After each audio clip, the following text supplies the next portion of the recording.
Salam, Horas, Menjua-jua, Yahoo, Rahayu, salam keselamatan. Amin. Selamat bertemu Bapak Ibu, saudara-saudariku yang terkasih dalam channel Langsung Sitorus ini, yang sekarang kita gunakan untuk memahami, menafsirkan apa yang menjadi evangelium pada tanggal 9 Maret tahun 2025 yang kita sebut juga Minggu Info Kapital di gereja kita. Mudah-mudahan kita semakin tergerak mendalami firman Tuhan, dan marilah kita saling memberikan masukan di dalam kolom komentar, dan subscribe lah. Ajak kawan-kawan kita mensubscribe sehingga persahabatan kita semakin luas. Terpujilah Tuhan. Dan untuk memulai perenungan kita, marilah kita Bapak Ibu saudaraku yang terkasih menerima penyertaan dari Tuhan kita dengan membaca Filipi 1 ayat 2. Kasih karunia dan damai sejahtera dari Allah Bapa kita dan dari Tuhan Yesus Kristus menyertai kamu. Amin. Firman yang akan kita renungkan Bapak Ibu saudaraku yang terkasih, yang dikasihi Tuhan, ditentukan dari surat Paulus ke jemaat Roma pasal 10 ayat 16 sampai ayat 21 yang oleh Lembaga Alkitab Indonesia diberi judul Ketidakpercayaan Israel. Kita baca. Tetapi tidak semua orang telah menerima kabar baik itu. Yesaya sendiri berkata, Tuhan, siapakah yang percaya kepada pemberitaan kami? Jadi, iman timbul dari pendengaran, dan pendengaran oleh firman Kristus. Tetapi aku bertanya, adakah mereka tidak mendengarnya? Memang mereka telah mendengarnya. Suara mereka sampai ke seluruh dunia, dan perkataan mereka sampai ke ujung bumi. Tetapi aku bertanya, adakah Israel menanggapnya?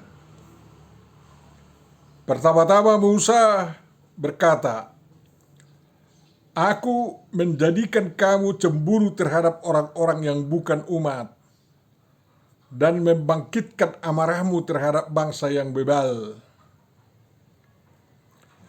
Dan dengan berani Yesaya mengatakan, aku telah berkenan ditemukan mereka yang tidak mencari aku. Aku telah menampakkan diri kepada mereka yang tidak menanyakan aku. Tetapi tentang Israel ia berkata, sepanjang hari aku telah mengulurkan tanganku kepada bangsa yang tidak taat dan yang membantah. Demikian firman yang akan kita renungkan Bapak Ibu saudara yang terkasih. Yang berbahagia adalah orang yang mendengarkan, memelihara, memahami,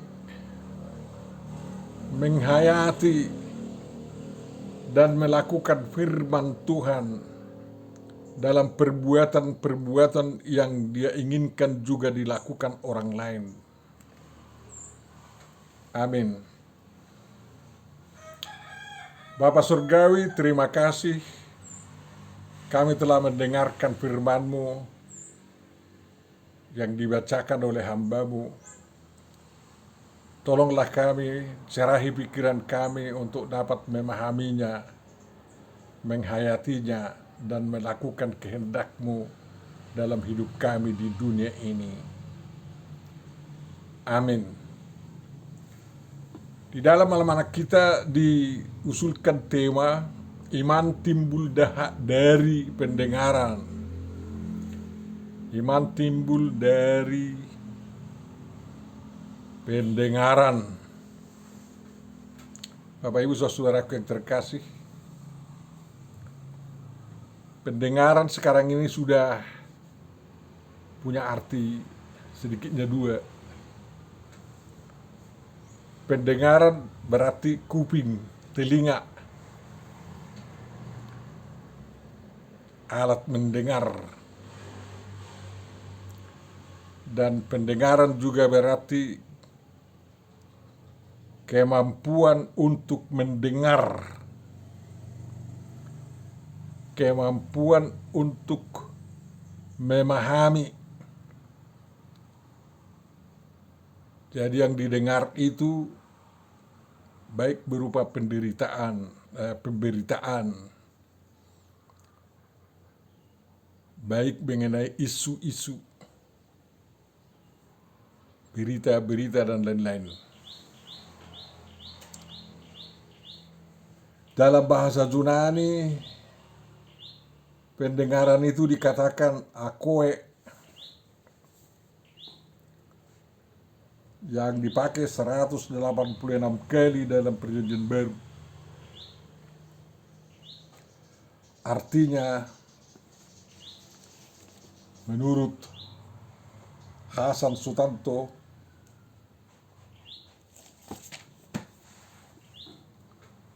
perbuatan mendengar, indera untuk mendengar, kesanggupan mendengar, apa yang didengar, dan pemberitaan, itulah arti yang dicakup oleh kata akoe.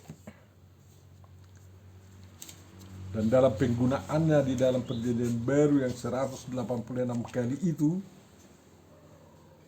juga diberi arti kabar-kabar atau kabar, atau juga telinga.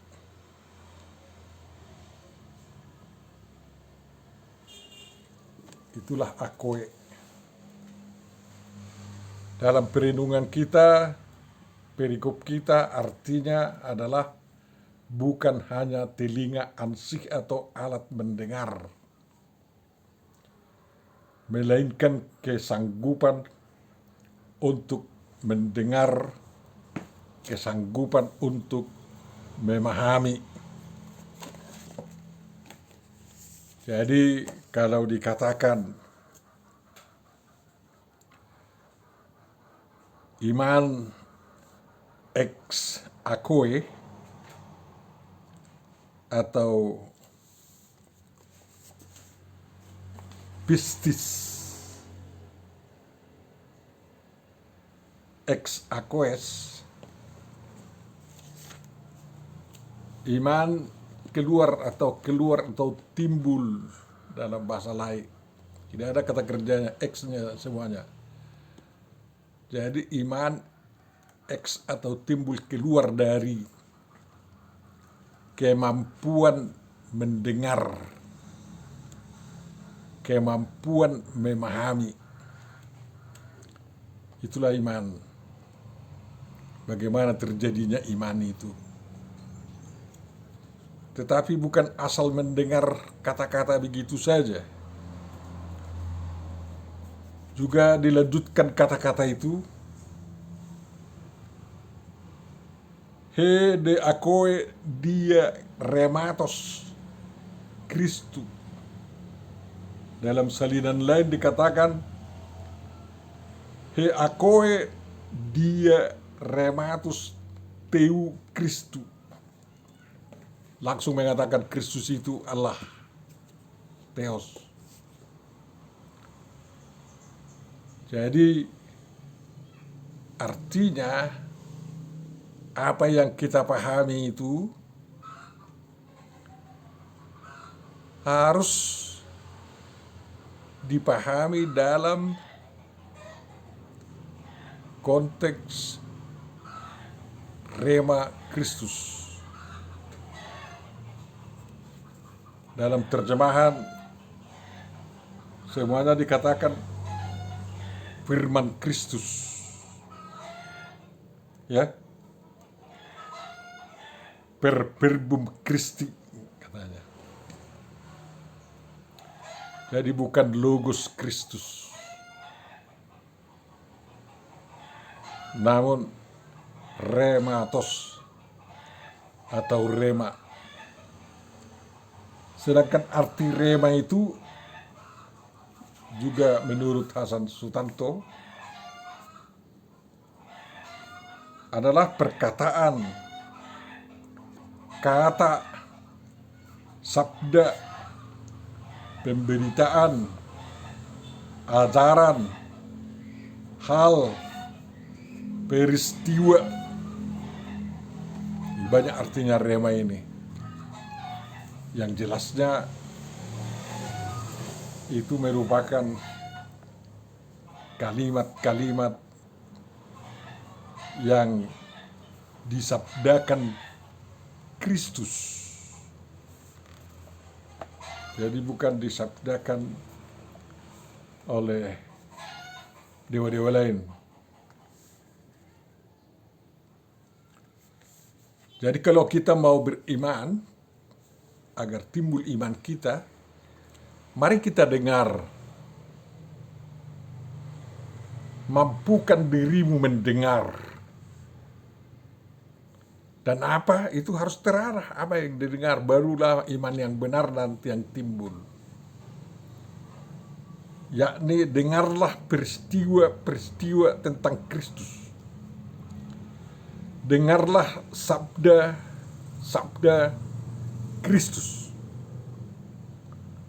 Dengarlah kata atau kalimat maupun ajaran Kristus. Baru iman yang timbul itu menjadi iman yang benar. Karena tidak lagi seperti iman iblis. Karena iblis pun percaya dan beriman adanya Tuhan. Bahkan gemetar. Tetapi iman yang dimiliki itu bukan iman kita. Bapak Ibu saudaraku yang terkasih, hanya satu kitab yang menceritakan, memberitakan peristiwa-peristiwa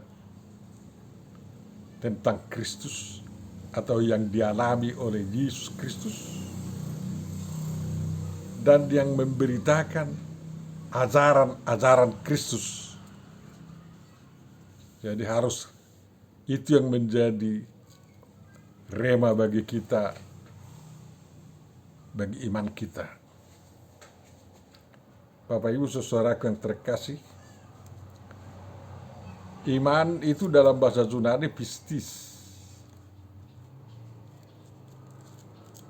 Bahasa Indonesianya juga keyakinan atau percaya. Tidak bisa diuraikan apa artinya itu. Tapi dalam bahasa Ibrani itu dikatakan emunah. Apa itu emunah? Itulah yang diaminkan. Memang dalam perjanjian baru, penulis Ibrani membuat atau memberikan definisi iman itu, yakni dasar dari segala sesuatu yang diharapkan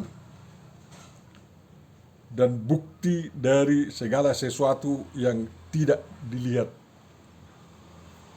Siapa yang melihat? Ya kita atau orang yang beriman itu. Jadi dasar segala pengharapan, bukti dari segala sesuatu yang benar, yang tidak dilihat maupun yang dilihat.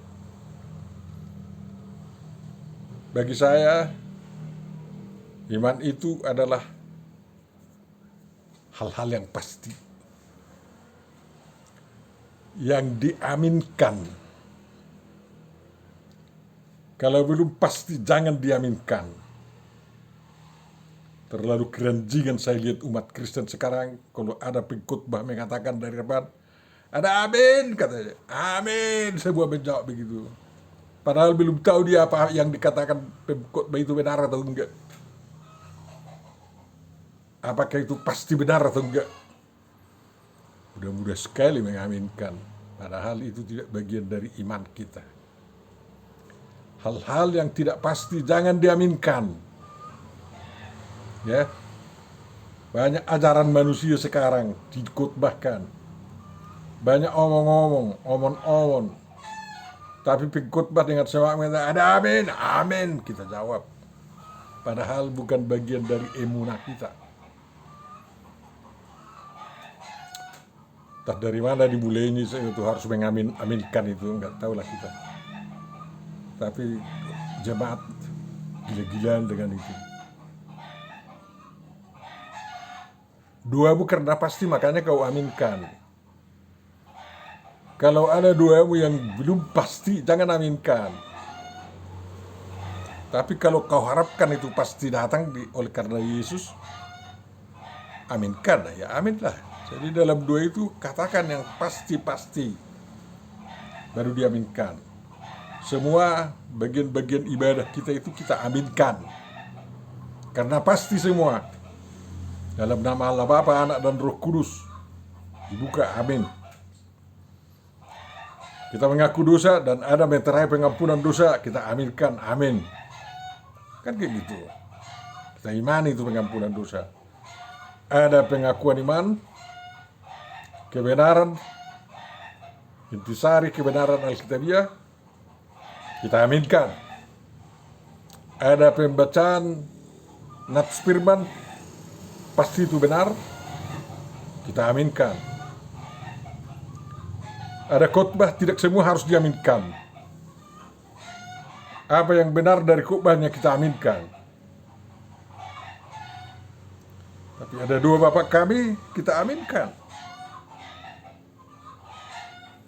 Kemudian ada berkat, entah itu rumusannya menurut Musa atau menurut Paulus, ya kita aminkan. Berkat menurut Musa kan dari kitab Bilangan itu, Tuhan memberkati engkau dan melindungi engkau dan seterusnya, kita aminkan. Ya, anugerah dari Tuhan kita Yesus Kristus dan seterusnya, kita aminkan. Kalau khotbah jangan semuanya aminkan. Mana yang benar, amin gitu. Ukuran kebenaran kita adalah kebenaran Alkitabiah, bukan kebenaran teologi. Ya. Kalau teologi itu merupakan ajaran yang mendukung, yang menjelaskan isi Alkitab, kita aminkan. Itulah iman kita. Jadi hal yang pasti. Aku pasti hidup besok, saya aminkan. Aku pasti mati besok, jangan aminkan. Sewaktu saya berdoa untuk kematian saya, jemaat yang mendengarkan doa saya itu terus dikatakan, jangan dengarkan Tuhan, katanya gitu. Spontan mereka katakan itu. Hebat mereka, saya pikir. Jadi tidak ada yang mengaminkan saya segera mati. Makanya hidup rupanya sampai sekarang.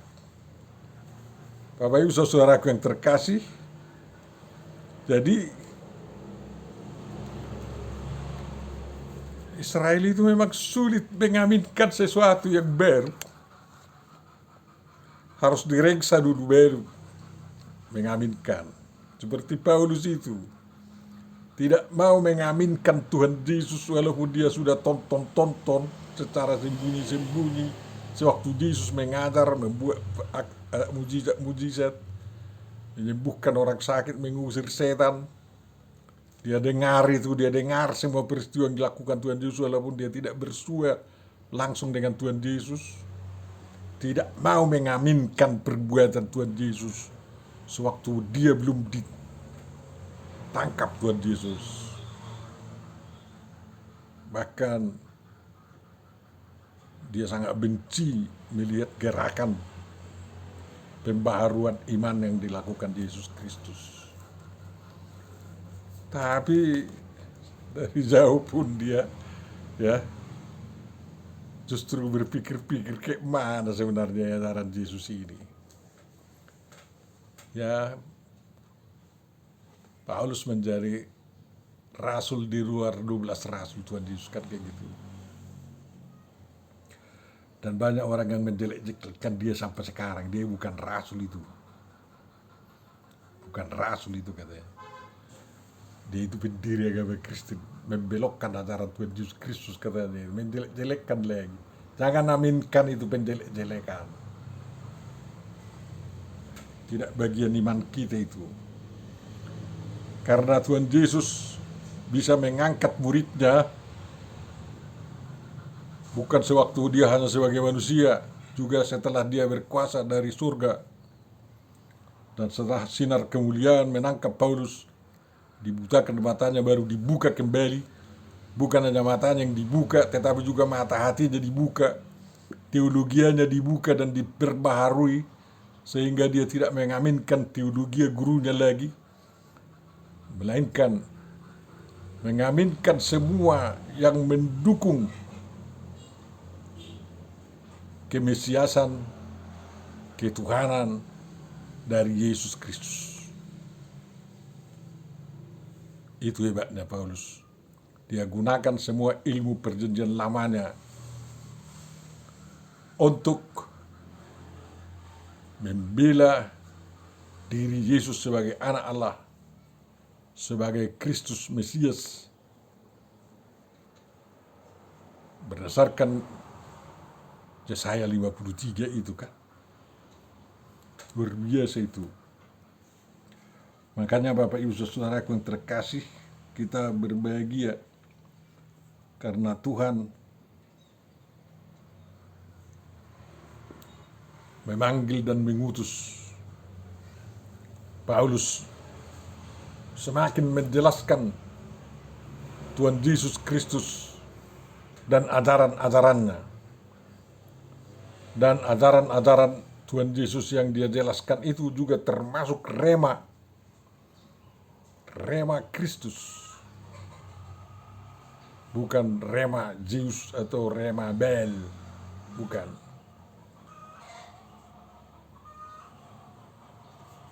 Makanya dia mengajak umat Kristen menangkap rema itu.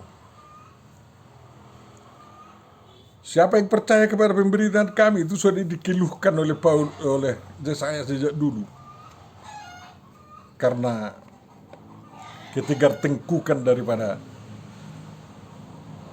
umat Israel, bukan umat Yehuda. Ya.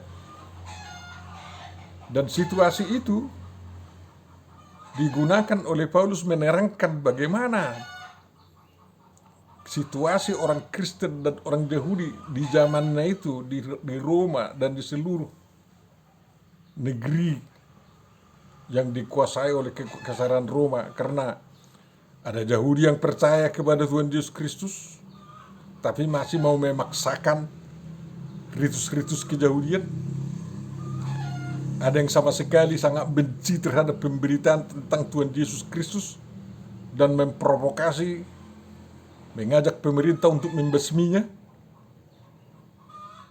Dan ada seperti Paulus yang berhasil memahami pemberitaan perjanjian lama dalam rangka memperjelas kemesiasan Tuhan Yesus Kristus, Mesias yang menderita itu, Mesias yang tidak diharapkan orang Israel pada waktu itu dan sampai sekarang. Karena apa? Para rabi Yahudi tidak ingin agar murid-muridnya membaca Yesaya 53 itu tentang Mesias yang menderita. Harus Mesias yang lebih kuat dari Netanyahu sama dari mereka, yang menegakkan Israel raya, bahkan kerajaan surga di seluruh dunia dengan senjata, ya, kekuatan perang. Jadi mereka tidak masuk akal itu kalau ada Mesias yang menderita. Paulus masuk akalnya. Jadi ada 3 macam Yahudi ini. Lalu di Israel baru yang dibangun oleh para murid Yesus Kristus itu, tentu saja mereka bukan lagi orang-orang non-Yahudi yang diproselitkan, tetapi yang diintegrasikan menjadi suatu tubuh yang benar-benar duduk sama rendah, berdiri sama tinggi, tanggung jawab sama-sama untuk membangun jemaat Tuhan. Jadi ada Yahudi yang betul-betul menjadi lawan kekristenan, ada Yahudi yang ala Judaisme, ya, dan ada Yahudi seperti Paulus mau berintegrasi dengan orang-orang non-Yahudi yang masuk menjadi umat Kristus. Paulus menerangkan itu agar jangan terjadi keraguan-keraguan di jemaat Roma bagaimana bersikap terhadap Yahudi yang bermacam-macam tersebut. Jelas Paulus tidak membuat kekristenan menjadi Judaisme baru. Tidak. Kekristenan itu tidak seperti agama Abrahamistis yang katanya melakukan ajaran Yesus Kristus semuanya sekarang ini, padahal tidak meninggikan Yesus Kristus, nabinya yang ditinggikan. Paulus jelas mengajarkan menjadi pengikut Yesus Kristus tidak wajib menjadi pelaku hukum Taurat Musa. Tidak wajib melakukan hukum-hukum Misna dan Talmud yang diajarkan oleh orang Yahudi. Tetapi benar-benar menjadi pelopor hidup dalam perjanjian baru yang telah dikatakan Yesus dikatakan Tuhan melalui nabi-nabinya seperti Nabi Yeremia bahwa pada suatu waktu, pada suatu zaman Tuhan akan membuat perjanjian baru, dan itulah yang dipenuhi oleh Tuhan Yesus Kristus dan sangat dijelaskan oleh Paulus. Bapak Ibu saudaraku yang terkasih, beriman itu bukan hanya mendengar, ya, tapi harus bagaimana? Harus menanggap. Tidak cukup hanya mendengar. Jadi tema kita sebenarnya harus dikatakan iman timbul dari kemampuan mendengar dan menanggap apa yang didengarkan itu melalui rema Kristus. Harus kayak gitu sebenarnya tema kita.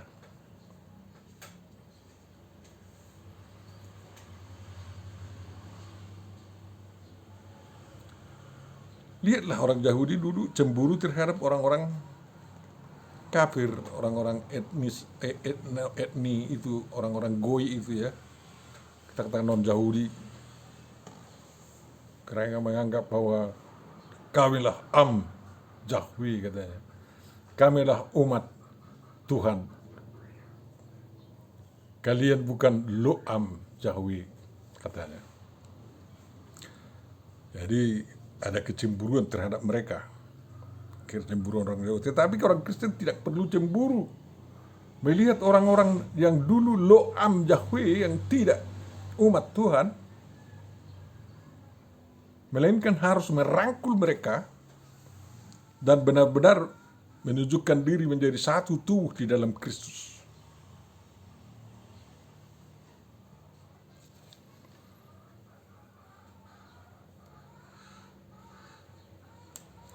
Karena apa? Tuhan itu bukan hanya Tuhan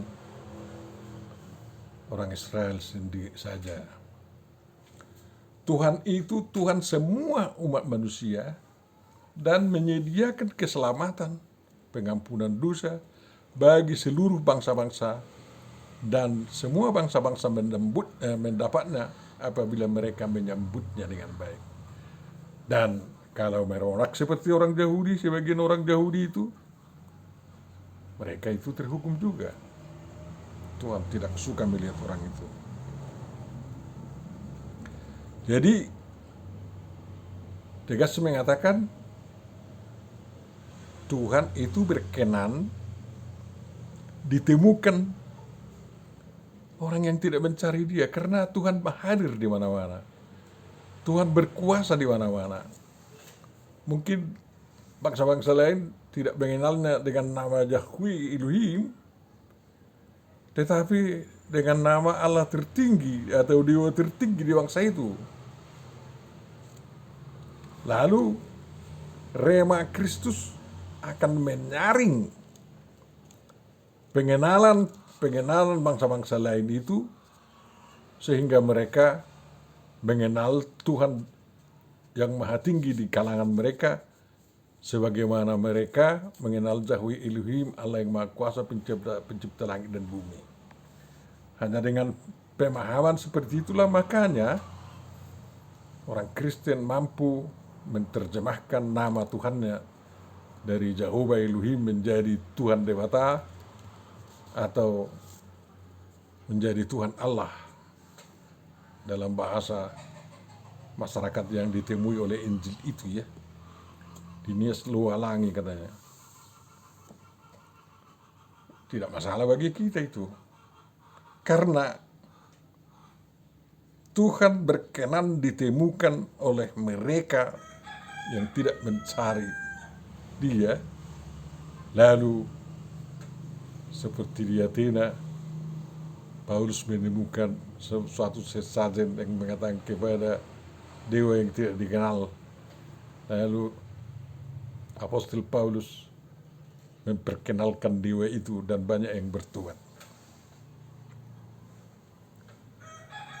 Ketahuilah Bapak Ibu Saudaraku yang terkasih, kalau banyak sekarang yang ateis, toh juga ada Tuhan di tengah-tengah mereka.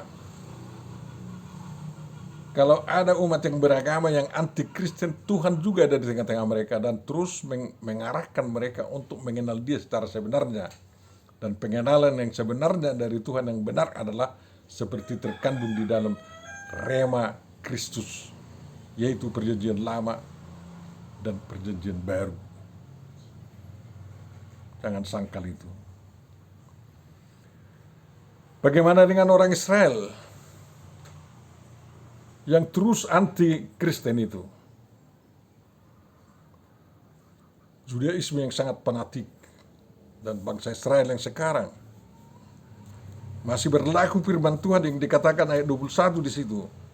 Israel itu, sepanjang hari aku mengulurkan tanganku kepada bangsaku yang dari sejak dulu sering tidak taat, sering berbantah-bantah dengan aku, katanya. Semoga mereka menyambut keselamatan, pengampunan dosa yang telah Tuhan sediakan di dalam Yesus Kristus. Itu dua kita. Dengan bagaimana caranya pun kita akan usahakan terus agar Israel menyambut Mesias yang sebenarnya, memenuhi apa yang dinubuatkan dalam perjanjian lama. Mereka sekarang ini sedang bersiap-siap, ya, untuk memulai pendirian Bait Allah yang ketiga, karena mereka sudah menemukan lembu merah lahir sebagai pertanda bahwa sudah waktunya untuk mendirikan rumah Tuhan dan memberikan persembahan kepada Tuhan. Tapi ketahuilah, kepercayaan seperti itu harus diuji lagi dengan Rema Kristus. Dan kalau tidak, takut saya kutuk Kristus terjadi lagi kepada bangsa itu. Karena apa? Karena mereka tidak menyambut Tuhan Yesus Kristus dan tidak beriman kepada Yesus Kristus. Pada tahun 33 itu, Yesus berkata, ini rumah akan dihancurkan dan tidak ada batu bertindih nanti di sana, katanya. Dan tahun 70 memang kutuk itu terjadi. Dan sampai sekarang gagal untuk mendirikan rumah ibadah Bait Allah yang ketiga. Karena apa? Sebenarnya Tuhan menginginkan agar setiap diri orang Israel itu menjadi bait Allah, menjadi bait Roh Kudus. Dan mereka tidak membutuhkan bait Allah yang baru lagi, bait suci yang baru. Ya, karena apa? Tuhan tidak membutuhkan persembahan-persembahan dari hewan-hewan lagi. Tetapi persembahan yang hidup adalah diri seutuhnya, jiwa dan roh daripada manusia itu diserahkan kepada Tuhan. Jadi walau orang Yahudi ada yang tidak mau percaya, jangan ikuti dia. Mari kita memasang, mencoba mendengar, memahami apa yang kita dengar dari rema Kristus, dari peristiwa-peristiwa yang diberitakan tentang Kristus kepada kita, dari karya-karya Kristus. Mari kita bangun iman kita dari ajaran-ajaran Kristus. Mari kita aminkan kebenaran-kebenaran Alkitabiah dan kebenaran-kebenaran teologi yang mendukung ajaran Alkitabiah dan khotbah-khotbah yang benar kita aminkan. Tetapi khotbah-khotbah yang omong-omong aja tak usah diaminkan.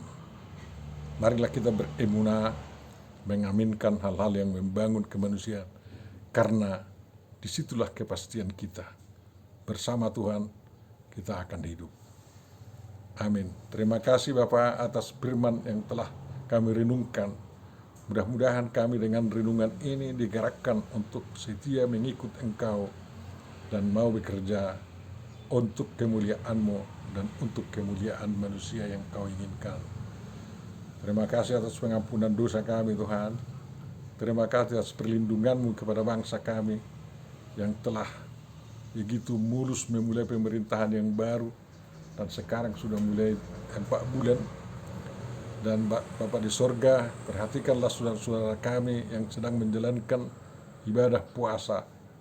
Berkati mereka semua Tuhan, dan sadarkan bahwa Engkaulah sumber kehidupan, dan dalam dirimu dan dalam mengikut Engkau akan dapat damai sejahtera, baik batin, rohani, maupun damai sejahtera di bumi ini. Sempurnakan doa kami yang kami mohon dan kabulkanlah itu dalam Yesus Kristus. Amin.